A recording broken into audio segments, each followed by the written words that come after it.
ভয়ঙ্করের দানবনগরী। অয়ন কুয়াশা ঘেরা বনের শেষ মাথায় এসে দাঁড়াল। বনের গাছগুলো এখানে অদ্ভুতভাবে বাঁকানো, আর বাতাস এক অজানা গন্ধে ভরা। লোকালয়ে শোনা যায়, এই কুয়াশার ওপারেই নাকি রয়েছে ভয়ঙ্করের দানবনগরী, যেখানে কেউ একবার গেলে আর ফিরে আসে না। অয়ন ভয় পাচ্ছিল না, বরং তার মনে ছিল অদম্য কৌতূহল। কুয়াশা ভেদ করে সে যখন ভেতরে প্রবেশ করল, তখন দেখল বিশাল এক নগরী। সেখানকার ফটকগুলো উঁচু আর লোহার তৈরি, তাতে অদ্ভুত সব জ্যামিতিক নকশা।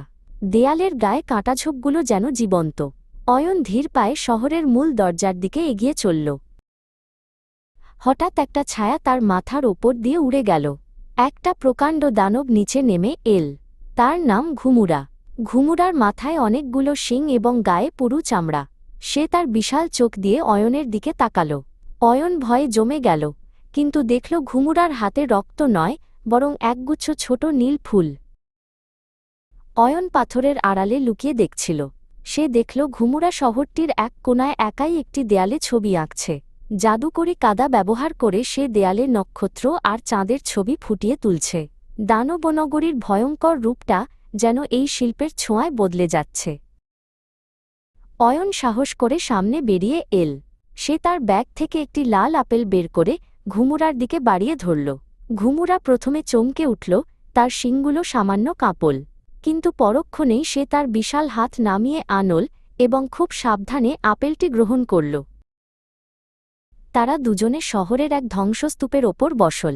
ঘুমুরা তার ভাষায় অয়নকে বোঝাল যে তারা ভয়ঙ্কর নয়, তারা শুধু অন্যদের থেকে আলাদা। তারা একসময় এক বিশাল মানচিত্র বের করল। ঘুমুরা দেখাল কিভাবে এই শহরটি আগে আলোর শহর ছিল, যা এখন ভুলে যাওয়া এক জনপদ। এমন সময় সেখানে আরেকজন দানব এল। তার নাম বাঁকা। বাঁকা দেখতে অনেকটা গোলগাল এবং তার গায়ের রং কিছুটা সবুজ।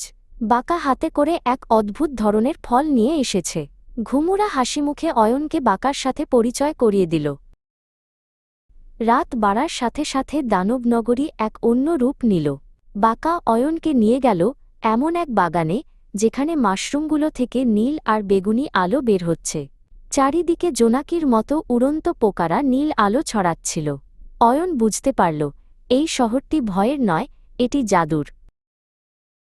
ভোরের আলো ফুটতেই অয়ন বুঝতে পারল তার ফিরে যাওয়ার সময় হয়েছে। ঘুমুরা তাকে শহরের চূড়ায় নিয়ে গেল। সেখান থেকে পুরো শহরটাকে দেখা যাচ্ছিল। সূর্যের প্রথম আলোয় দানবনগরীকে আর ভয়ঙ্কর লাগছিল না, বরং তা সোনালি রঙের এক প্রাচীন সভ্যতার মতো দেখাচ্ছিল। বিদায়ের আগে